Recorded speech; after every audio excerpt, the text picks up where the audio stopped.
Welcome back to Movie Insights. Today I will show you a 2018 comedy film titled Hello Mr. Billionaire. Spoilers ahead. Watch out and take care.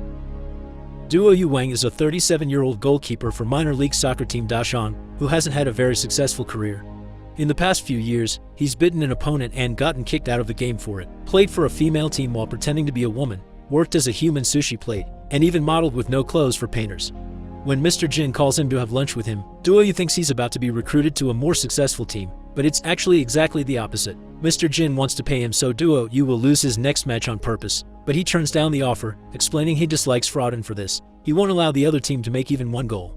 When the day of the match comes, however, Duo Yu gets cocky and distracted after catching just one ball, allowing the opposite team to score 5 goals against him.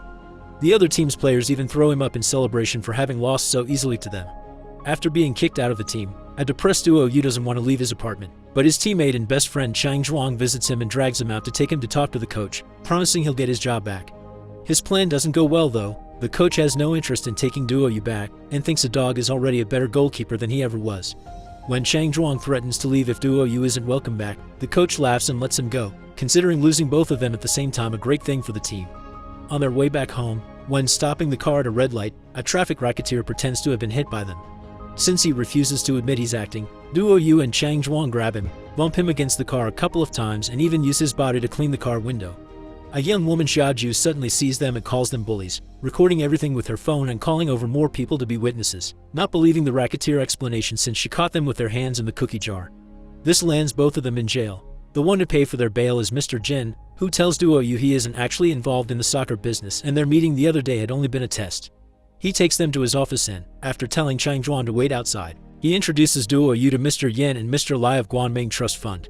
The three men explain to Duo Yu that his grandfather had a brother that fell out with his family and lost contact, causing everyone to think he was dead, but actually, he only passed away last month.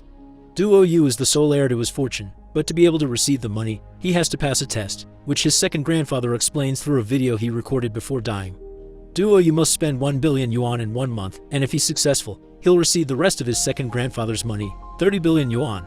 There are some conditions though. The money must be spent legally. He can't have any assets left at the end of the month. He can't get gifts or give money to charity. All money must be spent on himself. He can hire up to 100 people, but he must accept the service they provide. He can't destroy any valuable stuff he could buy. He can't bid up to access the prices of the market, and he can't tell anyone of this game.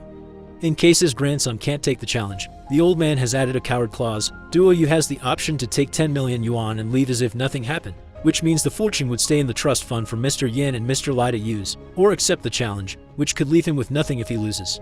Duo Yu takes the challenge, so Mr. Jin informs him he'll be monitoring him for the following month to make sure he follows the rules and assigns one of his company accountants to him to keep track of his expenses. This accountant turns out to be Xiaoju, who doesn't want to work for him after what she saw on the street, but Duo Yu decides to hire her anyway as revenge for sending him to jail. Afterward, Duo Yu takes Chang Zhuang with him and together they go to the vault to see the money, almost passing out when they see so many bills together in one room. On their way out of the bank with bags full of money, Duo Yu already starts spending it by hiring all the guards working there by promising them excessive salaries. After renting some cars as well, Duo Yu goes to see his old soccer team and informs them he'll be renting them in a team from the major league, the Hangtai, to play against them in the future after he's done repairing the whole stadium. The team doesn't believe he's rich now and laughs at him, so to make his point, Duo Yu makes an excavator come over and drop a bunch of money in the middle of the soccer field. The whole team joins Duo Yu in his cars, although when they take the road, he travels alone with Xiaoju to try to hit on her, but she informs him she already has a boyfriend, an orator and educator that talks about spreading positive energy and doesn't care much about money. Shortly afterward, they make it to a very fancy hotel that requires membership, but Duo Yu simply talks to the manager and offers him extra money to allow them to rent the entire hotel for the whole month. And seeing the insane amount of money he offers, the manager accepts before taking them to the dining room for a celebratory banquet. All this falls under the rules, since Duo Yu is allowed to buy things for his employees and he's renting the team now. During dinner, Duo Yu announces he'll be opening a new investment company and the CEO will be Chang Zhuang, who is very touched by the gesture because he doesn't know Duo Yu chose someone who isn't smart on purpose so he can lose him money. From then on, Duo Yu starts spending as much money as possible, from a $1 million haircut to renting clothes, furniture, and cars, which confuses Xiaoju because it would be cheaper to buy these things. She points out that at this rate, he'll lose it all in half a year, which is too fast for her taste but too slow for his, but he cannot tell her this. At that moment, Xiaozu's boyfriend Jian and Lu arrives to take her with him to his lecture about not being slaves of money. After turning down the offer of a drink, Jianan tells Duo Yu about his lecture, which sadly hasn't sold any tickets. Duo Yu grabs some money from his safe and buys them all for his team, instantly making Jianan drop his anti-capitalism stance. He accepts the drink even if he usually doesn't have alcohol and offers his services as a gardener, which Duo Yu accepts. Disappointed by seeing he isn't the man she thought he was, Xiaoju breaks up with him. Sometime later, Duo Yu has his first meeting with his new investment company and orders them to invest in a bunch of sunset industries that could be shut down any minute now. Right after that, a crazy man tries to get funds for his weird invention, a machine that lets you swim on land. Duo Yu gives him money as well before asking if anyone else had a dream, so he can fund them all no matter how ridiculous they are. The following day, while Duo Yu is having a massage, the masseuse Shasha tries to sleep with him and doesn't take no for an answer. As she corners him against a statue, Xiaoju arrives to remind Duo Yu of their next meeting, saving him just in time. They join Mr. Yin and Mr. Lai on the golf field, which his team will be using to train, and Duo Yu sees Shasha there with them, discovering she had been hired by Yin and Lai to spy on him and get him to lose the challenge. Duo Yu invites the two men to lunch, but since the rules say he can only treat his employees and any other expenses would come out of his own pockets, he serves Yin an instant ramen. One of them quotes some philosophy told by the famous businessman Mr. Lafitte, so Duo Yu decides to pay an insane amount of money to bring him to China and have lunch with him. With Xiaoju as interpreter between them, Duo Yu asks Lafitte to tell him about the worst investments he's ever had because he wants to have classes on business failures. Lafitte finds this request very insulting because he only teaches people to succeed and leaves without even trying the food. Xiaoju gets angry with Duo Yu for having been so rude and leaves as well. But he follows her with his car while hearing her talk about how she's considered the Black Widow of the investment world because every company she's worked for went bankrupt, a fact she doesn't include in her resume and thinks will get her fired. Duo Yu considers it a good thing though, and says that while the other companies may call her a Black Widow, for him, she's his company's mascot. Duo Yu continues to spend money in crazy ways, having a servant for every single little part of his daily routine. His mood falls, however, when he hears all the investments he chose badly on purpose have actually been successful and are giving him even more money. After sending his employees away, Duo Yu throws a tantrum in the meeting room, forcing his luck. Yin and Lai see this news on TV and laugh at how badly Duo Yu is doing with the challenge.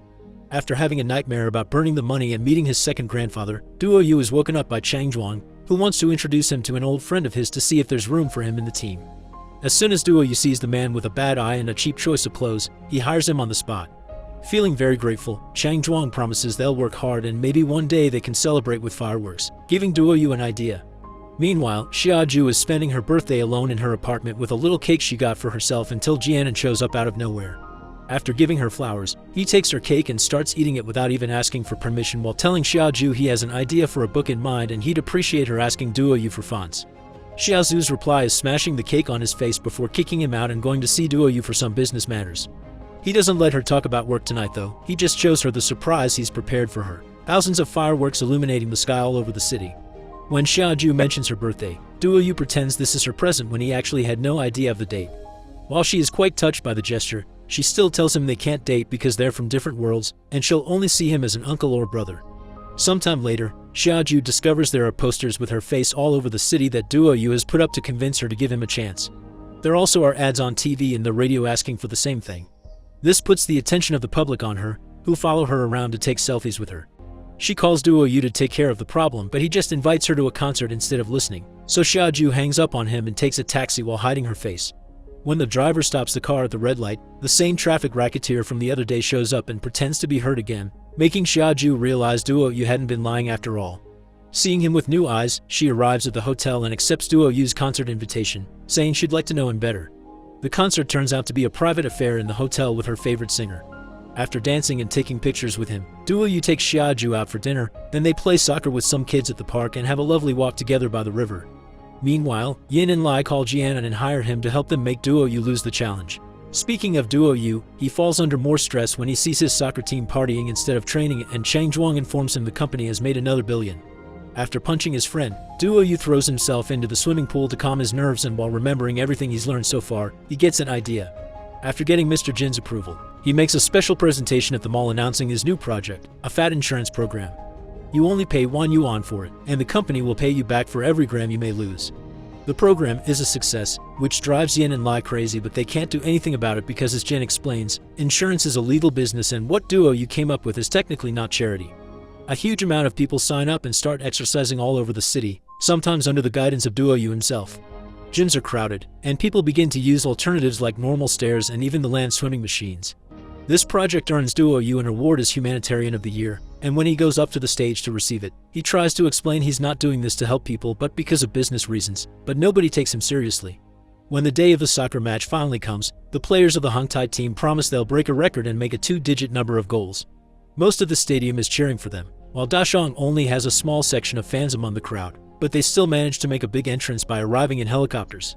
As soon as the match begins, Shang Zhuang pretends to be hurt, so the most important Hong Tai player gets red-carded, giving them an advantage of 1 extra player.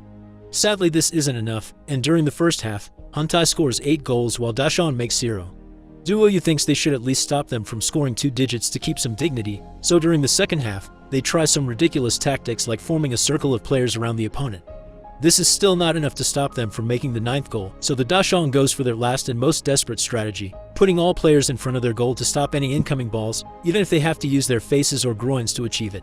Meanwhile, in the audience, Xiaoju finds Jianan and tells him his payments have been missing on the paperwork, which he has been doing on purpose to make it seem like Duo Yu is spending less than he is.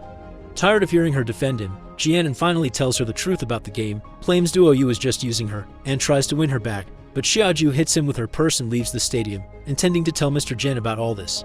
Jianan chases after her, following her into some shady parts of the neighborhood. Back to the match, the Dashong team is defending the goal to the point of bruises and bleeding. This determination earns the sympathy of the audience, who starts cheering for them, and even their coach tries to join the match when they run out of substitutes, but he slips on a water bottle and is out of the game before he can even do anything. Thankfully, having each other in their memories as a team together with the public's support is enough for them to hang on until the end and not let a single goal more happen. When the referee ends the game at 0-9, the whole stadium celebrates as if Dashong had won, because stopping such an important team from reaching 2 digits feels like a victory. In the middle of the celebration, Duo Yu gets a call from Xiaozu's phone, but there's a mysterious voice on the other end of the line telling him he's kidnapped his girlfriend, sending a picture to prove it. Duo Yu thinks this is another plan by Yin and Lai, so he hires some criminals to make them confess, but they only admit to having hired Jianan to fake the bills, nothing else. Duo Yu gets another call from the kidnapper then, showing him how he's pushing Jianan off the edge of a building and threatening to do the same to Xiaoju if he doesn't pay 10 million before 6 o'clock. Duo Yu now is in a difficult situation, because if he pays to save Xiaoju, he'd be breaking the rules of the game and lose his second grandfather's fortune. What he doesn't know is that this isn't real, it's the third and final test his grandfather left him. He has to prove he cares more about a human life than money. If he does, then he wins the challenge. Jianan and Xiaoju are fine, and the kidnapper is just Mr. Jin, who believes in Duo Yu and is sure he will come through. As the hours pass, however, Duo Yu spends them drinking and singing at the karaoke and doesn't show up in time. At 6 o'clock, Mr. Jin and Xiaoju get ready to leave, feeling rather disappointed, but when they're about to take the stairs, they find Duo Yu crying with his bags of money, ready to exchange them for Xiaozu's life. Mr. Jin congratulates him on passing the test and plays the last message the grandfather left for Duo Yu, making him wonder how come he never got married or had kids when he was so rich. Mr. Jin reveals then he was the grandfather's significant other. Many months later, Duo Yu and a very pregnant Xiaoju come back from traveling around the world. Now they've enjoyed themselves enough, they're ready to donate all their money, but they interrupt their paperwork process when they realize they need to keep at least some for their future baby. The couple starts making a list of things they need, and while it starts pretty basic, it becomes filled with enough extravagant things that will end up with them donating nothing.